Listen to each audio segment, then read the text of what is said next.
John Ricciutti, Mainline Television, and we're back again at Cornerstone Bistro and Market in Wayne, Pennsylvania. Previously on our show, we had John Alite. John Alite is part of Nick Christopher's book, Prison Rules. I guess I'm curious, how did you get to know John Alite? I met him through another friend of mine that has his own blog called Cosa Nostra News, Eddie. And Eddie introduced me to John. And we just happened to click since I grew up knowing a lot of the guys that he knew. So we had this familiarity already. And that just kind of like took root. Well, I've been writing for years. I mean, this is not my first book, it's my second one actually. But after meeting John and talking to him and getting to know his side of the story, I found it very intriguing. And I think it's a message that should be, presented to everybody, especially the fact that it's prison reform is necessarily needed. Me having two friends that are doing life presently, hearing their stories and then hearing John, it made a lot of sense that it was information that the public should know about the youth more than anything. You're Greek. Correct. I didn't know that the Greeks had a mafia. Well, they didn't have one in the sense of the way the Italians did. It wasn't like a hierarchy or traditional format. But yeah, they did. They were very active here in South Philly and New York. And what was their trade? They in Philly specifically, they ran the PCP trade. Did you have any affiliation with them? Well, I know somebody's son of the gentleman that ran one of the bosses of the Greek crew in Philly. I'm friends with his son, so I do have some, connection to that, if you say. Did you know Steve Boros? I know the name. Steve Boros and Harry Petros were the two bosses of the Greek crew in Philly that answered to Angelo Bruno at first, and then later, Nicky Scarfo came in. That didn't work out too well. What happened to them? Well, Nicky Scarfo basically requested a higher street tax from them, and they didn't approve, and they kind of told Nicky where to go, and he took them both out. When you wrote Prison Rules, were there things about that John told you that surprised you that you did not know about? Some things, yes. Some things. But like I said, because I had friends that are in prison, and I heard their stories, especially about solitary confinement, John really glossed on about it even more, gave me a little more in-depth information, which shocked me. That's something that definitely needs reform. What did you find most shocking? The fact that these, people like John himself are kept in solitary for an extended amount of time without any kind of human interaction, and I mean, just thinking about forget about not having the luxury of a decent bed or any kind of light, being in the dark half the time, being cold, freezing cold in the winter, boiling in the summer, but not having any kind of human contact in any shape, way, or form that would be traumatically to begin with.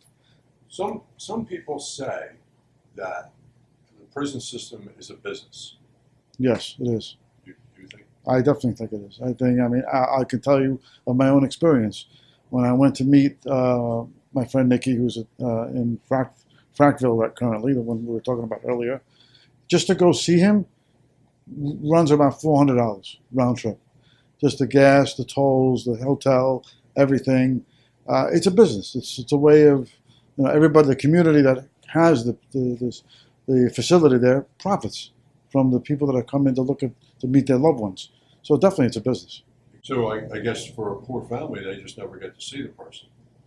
Yeah, well, most likely even more so if they, like Nicky, for example, he got in trouble. He got into a fight with a bunch of correctional officers, and because of that, he got thrown in the hole, solitary confinement, and then they moved him extra hours away from where his family is. They do that on purpose, just to make it more difficult for that specific inmate, which is just another way of creating more money, because then the family has to travel even further.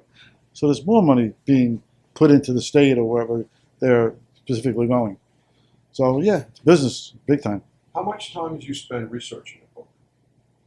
2 years. That's how long it took me and John to work on it. I was just, we would call in or meet, and I would transcribe our conversations, and then I would do my own research to try to get as much information possible that would complement what he's saying. You obviously subscribe to what John says in his book about prison reform, and he is an advocate against bullying. Oh yeah. Do you also do anything like that? Well, I try to support John whatever he's doing, and promote his messages with bullying and everything like that. I actually did that with my son's school. I wish I had John to come down and visit, but I did. My son actually spoke to the principal of the school about bullying and how it affects the students in the school. And the principal actually did a presentation about bullying in the school, based on just me talking to my son and my son telling the principal. And it made some kind of effect, which was good. Did you ever go into the prisons to try to interview someone to write a different book? Yeah, actually, both my one guy the Greek guy was head of the Greek crew in New York. I went to visit him about specifically writing a book about his life. He was interested in it. It didn't get any that further. I started my own book about the Greek mob in general. It's not specifically about him, only because he kind of changed his mind about doing it. And the other individual that we spoke about earlier, Nicky, I went to visit him in prison a few times, and he was interested in writing his life story. Were you ever part of the Greek mob? No, I kind of got in trouble when I was younger. Ran around those guys, Italian and Greek. So I was, I don't know if you call the fringes or something like that. But thank God I didn't get any deeper. Did you ever try to write any stories about the Gaudis? Because John, I know, has a strained relationship with the Gaudis, Gotti Jr. particularly, which he references in his book. I'm only saying what's referenced in his book. Well, I wrote articles about on Cosa Nostra News, the blog about John Jr. and Gotti in general. I mean, I personally met John Sr. a few times, and I was pretty interested in meeting him. He was pretty nice. Jr. is another story. Jr. has unfortunately used his resources to blemish John and what he's trying to do. And he actually came after me in some ways, certain other ways, with a few of his people that are behind him. You were going to say crew? I guess I was going to say crew because it's natural. But I want to say crew. It's just some people that support John Jr.'s vision and that are against John, whatever my John is trying to do, which I think is very positive. How do the drugs get in? How do they get into it? Well, it's kind of similar to what John was kind of saying. There's a lot of different ways. It could be through bribe correction officers, through other sources. I mean, now I think it's a little more difficult than it was back in the day. Back in the day, like you remember seeing the movie Goodfellas, how they got everything and anything inside. But it's not. I don't think it's that easy anymore.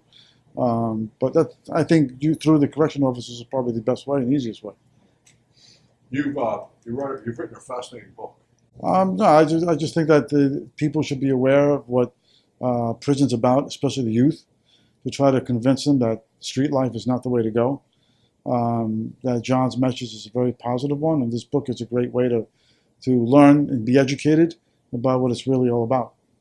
Fascinating story, and a good read. And you're not overwhelmed with 5,000 pages, and John and Nick get the point across.